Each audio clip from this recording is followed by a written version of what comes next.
Hey, I'm back. I know I'd said I'd try for one episode a week, but I had an ear infection and I couldn't keep my headphones on to record. And then, once it got better, I felt awkward because it had been a while, but I'm back now. Anyway, I'm now recording in a cupboard because there's less background noise. Not very comfortable in here, but I'll manage.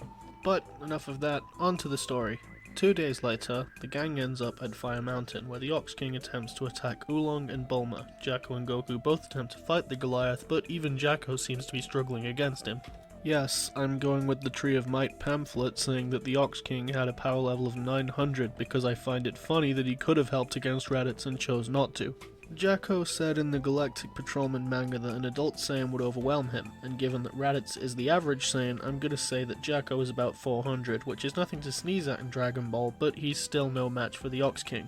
The Spaceman kicked the Ox King as hard as he could, only for the enormous man to grab his leg and hurl him into the nearest wall. Needless to say, he was relieved that the Ox King stopped fighting when Goku called in the Nimbus. Goku being able to ride it proved to him that they were good, so he tasked Goku with finding his daughter and getting the Bancho fan from Master Roshi to put out the fire.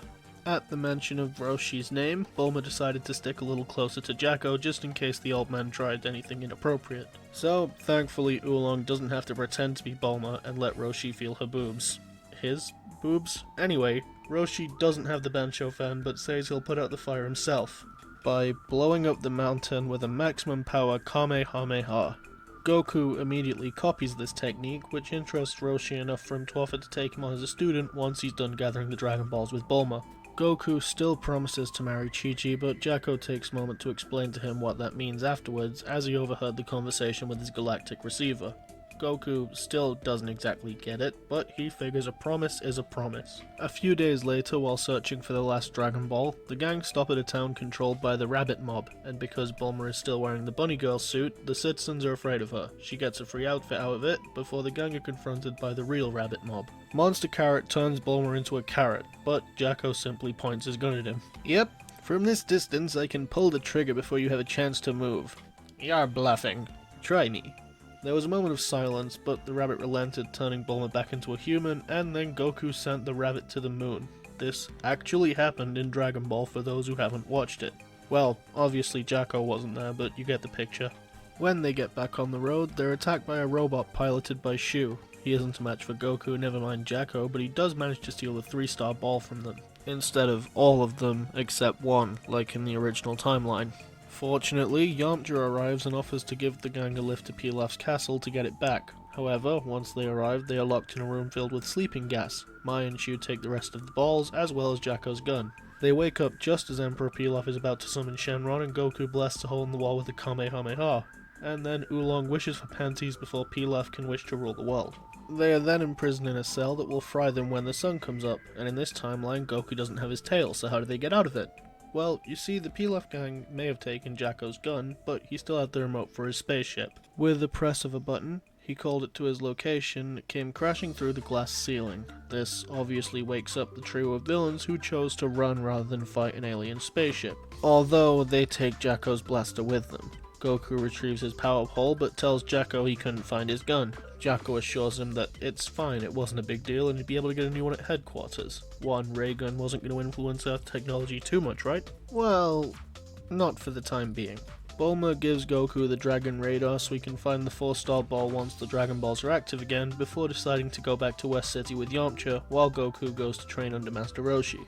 Jaco offers Goku a ride in his ship, but instead the young boy challenges him to a race with the Nimbus. First to Roshi's island wins. Goku won the race, but only because Jaco didn't really know the way too well. He was a pretty sore loser, but he had too much self-respect to get annoyed about losing to a kid. You're too fast for me. Make sure to train hard, Kay. You better be less scrawny the next time I see you.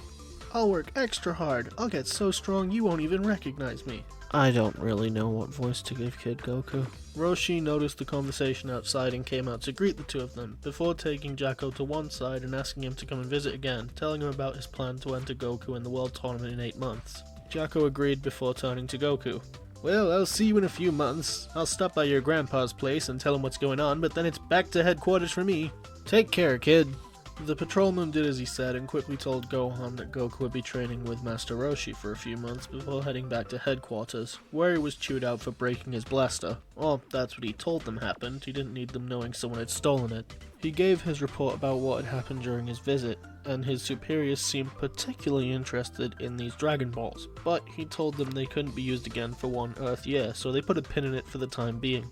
The next few months were fairly uneventful for Jaco. He was doing his work as usual, going after small-time criminals. They weren't really a challenge for him, but every now and then he found himself thinking about Goku and everyone back on Earth. Speaking of Earth, things there go the same. Goku starts his training with Roshi, and a few days later Krillin joins in as well. The 8 months pass, and Jaco heads back to Earth, stopping by Tights' place to ask for directions to Papaya Island, and she decides to tag along and watch the tournament.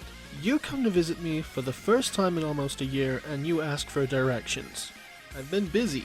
A likely story. The duo arrived on the island, and Tights called Bulma before meeting up with her, Yamcha, Oolong, and Pua. And then, a little later, they met up with Roshi, Goku, and Krillin. Goku introduced Krillin to the group, and Tights introduced herself as well. So Jaco, are you going to enter the tournament? He thought about it, but decided not to. He could tell he was still stronger than Goku, and he didn't want to crush the kid's spirit by beating him in his first tournament, so Jaco decided to sit it out. Maybe next time, kid. I'll just watch from the crowd to see how well you do. Since Jaco chose not to take part, the tournament continues as normal. Everyone gets to the preliminaries with relative ease. Then the first few matches play out the same. Krillin beats Bacterian, Yamcha loses to Jackie Chun, who Jaco can immediately tell is Roshi in disguise because he's got good eyesight, remember? But he decided not to say anything for the time being. Then Nam vs Ran Fun is the same, and it still shows how women used to be treated in shonen anime, and sometimes still are. Like, the only woman in the tournament fights by stripping and loses in one hit when Nam actually hits her. The first change is Goku vs Giran. Remember, Giran, not Jiren. Giran is loads of fun, while Jiren has the personality of a brick wall. The fight itself doesn't change, just what happens afterwards. If you don't know how this fight goes, I'll give you a quick play-by-play. They fight for a bit, Goku tries to throw Giran out, but Giran can fly, so that doesn't work. Then Goku gets thrown out and cheats to stay in by using the Nimbus, and then Giran wraps him up in his merry-go-round gum and goes to punch him out of the ring.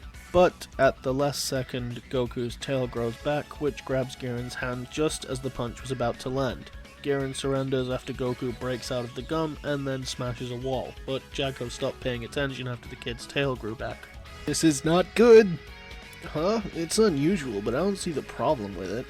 No, Goku is a Saiyan, not a human. That tail could spell doom for this entire planet. Jaco didn't take the time to explain. He tried to get backstage and tell Goku about it, but the tournament staff wouldn't let him, and he didn't need to get into legal trouble on some primitive world. Remember, they removed Goku's tail when he was very young, so he doesn't even remember having it.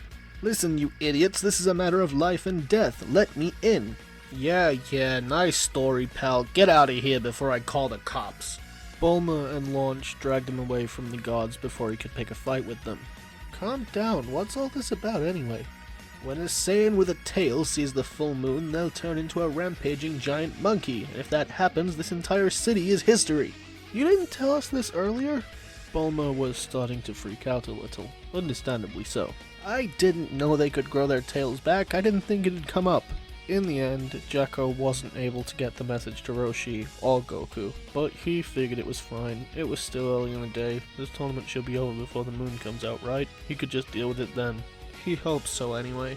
The semi-finals kicked off with Goku vs Nam, and Jaco wanted to yell at Goku about his tail, but he knew that if he distracted him and Goku lost, he would probably hold a grudge. Krillin lost to Jackie Chun but put up a good fight as usual, and then it came down to the finale. Goku vs Jackie Chun. Jaco was pulling his metaphorical hair out by this point. He really needed this to wrap up and soon. He certainly didn't expect this fight to last more than 4 hours. Thankfully, it looked to be over when Roshi caught Goku with the Thunder Shock surprise. And then it happened. What he'd been dreading. The kid got a look at the moon.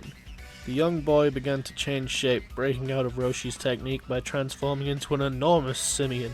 Of course, everyone ran, aside from the Dragon team of course, and the announcer, brave man that one. His tail! You have to cut off his tail! Jaco yelled at the top of his lungs to Jackie, who was a little too busy trying to dodge attacks to hear him. The spaceman decides to hell with it and cuts off Goku's tail himself with a well-timed blaster bolt. The crisis was averted, but Jackie Chun is disqualified! Young Goku is the World Martial Arts Champion! What's that? Well, that guy attacked him from outside the ring. That's against the rules. And rampaging as a giant monkey isn't? Well, that's never come up before. Jaco was dumbfounded, and when Goku woke up, he was told he had won by disqualification. He was happy to win, but that wasn't very satisfying. Well, it was a good fight, but I'm sure you would have beaten me if you didn't get disqualified, mister. Well, maybe, but you're an impressive fighter in your own right, son. Thankfully, Goku still learned the lesson to keep training because there's always someone stronger. In part because of how hard he worked to fight Jackie, and partially because, well, he's had Jaco around since he was a baby. Jaco has always been stronger than him. After the tournament, Goku says goodbye to everyone and then goes to search for the 4-star ball to bring back to Gohan. But before he goes, Jaco gives him a radio. "Call me if your tail grows back again, okay?" Goku promises to do so, and Jaco heads back out into space. And that's a pretty good stopping point. I really should have just covered all of Pilaf last video instead of doing the end of the Pilaf saga and then the tournament here. But, you know, live and learn. Anyway, hope you enjoyed this video. Question for you though. Do you think Goku learning the Kamehameha so quickly was some sort of joke on the whole monkey see, monkey do thing because he just knew it by seeing Roshi do it? Anyway, discuss that. Bye for now.